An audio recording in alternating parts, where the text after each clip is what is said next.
Hello and good to have you along. Welcome to another video, and again our series is continuing on the character development. Another case study. This one is on C.S. Lewis. C.S. Lewis, born in 1898 and died 1963, was a British writer, scholar, best known for the Chronicles of Narnia. And his works on Christian apologetics and many other areas of literature and mythology are quite influential even to this day. He was born in Belfast, Ireland. He had a close relationship with his older brother Warren, and they lost their mother to cancer when he was 9. This loss, along with strict schooling, shaped much of his early life. He served in World War I, where he was wounded in battle.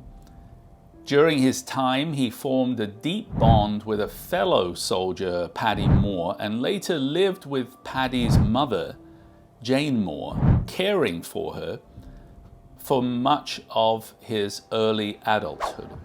He was raised Christian, but he became an atheist in his youth, but later converted back to Christianity in 1931, influenced by his friend J.R.R. Tolkien. His personal life took an unexpected turn in the 1950s when he met an American writer, Joy Davidman, initially to help her gain British citizenship and to help her with her writing. Their relationship grew into love, and Joy was unfortunately, shortly after they had fallen in love, diagnosed with cancer. And soon after their marriage, she passed away in 1960, leaving Lewis heartbroken, and the grief inspired a paper called A Grief Observed. Lewis lived at his Oxford home with his brother Warren until his death in 1963. By coincidence, it was exactly the same day that of JFK's assassination. His personal life was marked by loss and a deep intellectual exploration which influenced his writing. Some of the interesting facts about him: he is very quotable, and in fact I have quoted him several times. I used the quote, I think in an earlier video, "We read to know we are not alone." He was a philosophy professor, and so these statements were put out in order to examine and look into whether this was right, wrong, and the justification of whether that is right.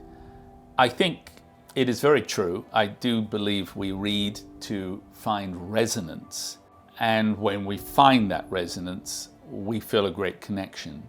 The other quotes and elements of his I'm going to come to in a minute. The surprise marriage later in life. He loved walking. He also was known as a homebody, preferring long walks in the countryside, deep discussions with friends, and drinking, like many of the English, huge amounts of tea. He did like social gatherings, and Lewis and Tolkien were close friends, even though Tolkien was not a fan of the Chronicles of Narnia and was quite critical, feeling that they were too allegorical and inconsistent in their mythology. Their friendship cooled over time because of these literary disagreements. C.S. Lewis is a good example to look at for your character's emotional side. He lost his mother younger. This had a dramatic effect. He did talk about this, about the fact that if you do not get close to anybody, then you cannot suffer. It's only if you fall in love, suffer, get close to somebody, and then something happens to them, then you suffer. So he chose safety as a boy, and that safety hampered him until the American writer came along, and then in his later life, he fell in love. And of course, what is ironical about that is very shortly after, what he prophesied came true, and he had to suffer. But he does come up with a very good quote, typical in the philosophical sense, with the statement that starts, "Why love if losing hurts so much?" And that is the question I think he asked himself. The rest of the quote is, he said, "I have no answers anymore, only the life I have lived. Twice in that life, I have been given the choice, as a boy and then as a man. The boy chose safety, the man chooses suffering." And then probably the most profound part of it, he states that the pain now is part of the happiness then. That is the deal. We cannot have one without the other. Once again, biographies, characters who have their life documented to a very high degree help you develop your character.